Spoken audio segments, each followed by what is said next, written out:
Hello friends, welcome. आज हम एक और नया टॉपिक करने जा रहे हैं टीचिंग मेथड्स का, जो है हमारा बेसिक एजुकेशन सिस्टम, जिसके अंदर हम बात करेंगे दो पार्ट के अंदर। पहले पार्ट में हम बात करेंगे गांधी जी के बारे में, क्योंकि गांधी जी ने ही, महात्मा गांधी जी ने ही ये हमें बेसिक एजुकेशन सिस्टम दिया था। और दूसरे पार्ट में बात करेंगे हम कि इसके अंदर था क्या। ठीक है, आइए देखने। पहले गांधी जी के बारे में पढ़ते हैं, समझते हैं कि गांधी जी के पूरे क्या क्या था। ठीक है, देखिए, तो पहले जो बुनियादी शिक्षा पद्धति है, इसके जन्मदाता कौन है? मोहनदास करमचंद गांधी। गांधी जी का नाम है हमारा पूरा। इनका जन्म कब हुआ था? जन्म हुआ था 2 अक्टूबर 1869, 2 अक्टूबर 1869। कहां पर? पोरबंदर, गुजरात में।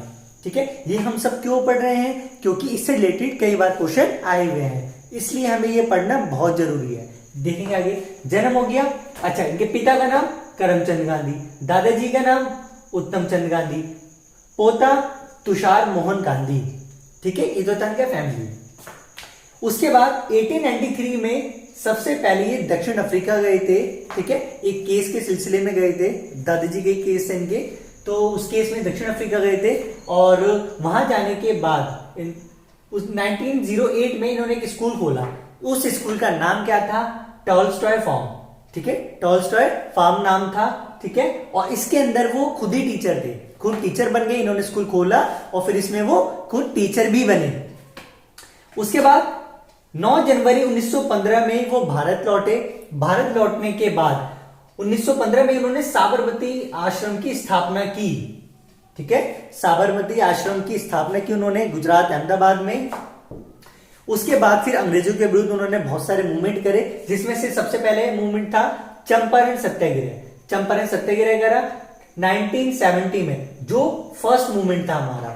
ठीक है, सत्याग्रह मूवमेंट ये वाला फर्स्ट था जो चंपारण में किया गया था। ठीक है, और ये किस लिए था? ठीक है, इंडिगो के लिए था।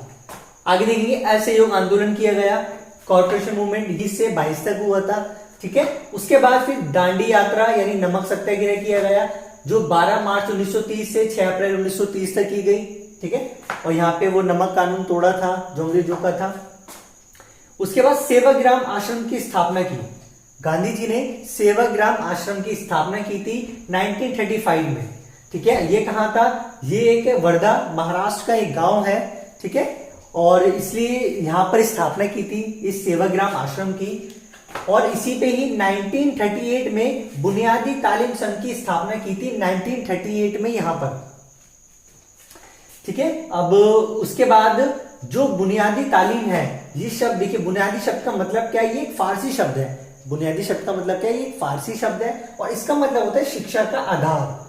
तो जैसे भी क्वेश्चन बने, आपको ये सारी चीजें याद करनी है अच्छे से। ठीक है, कि बुनियादी शब्द से क्या तात्पर्य है, शिक्षा का आधार, या और भी कोई ऑप्शन दे देंगे तो आपको शिक्षा का आधार मानना है। ठीक है, बुनियादी तालीम संघ की स्थापना कब हुई थी? 1938 में हुई थी। ठीक है, सेवाग्राम आश्रम की स्थापना कब हुई थी? 1935 में हुई थी। कहां पे था? ये वर्धा में था, महाराष्ट्र का एक गांव था। ठीक है, उसके बाद जो ये बुनियादी तालीम थी, बेसिक एजुकेशन थी, इसके जो चेयरमैन साहब थे वो थे उस टाइम डॉक्टर जाकिर हुसैन।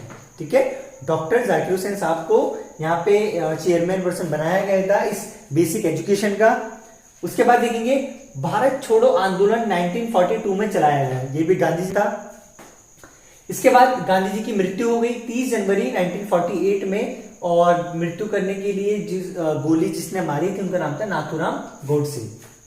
ठीक है, ये तो बेसिक इन्फॉर्मेशन। आगे देखेंगे, उनके लिखी हुई कुछ पुस्तकें हैं, Hind Swaraj, my experiment with truth, और यरवदा के मंदिर। तो देखिए, ये 3 बुक के नाम है। अगर क्वेश्चन बना सकते हैं तो इस तरीके से कि कौन सी बुक गांधी जी ने नहीं लिखी थी, तो 3 ऑप्शन ये वाले होंगे, एक कोई और सा होगा, तो आपको उसे एक्सक्लूड कर देना है। ठीक है, हटा देना है।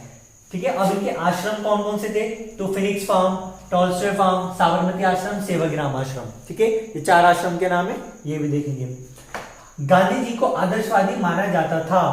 ठीक है, ये ध्यान रखना है, गांधी जी आदि थे और गांधी जी को आदर्शवादी माना जाता था। गांधी जी को उसके बाद 3H शिक्षा पर बल दिया। गांधी जी ने 3H शिक्षा पर बल दिया था।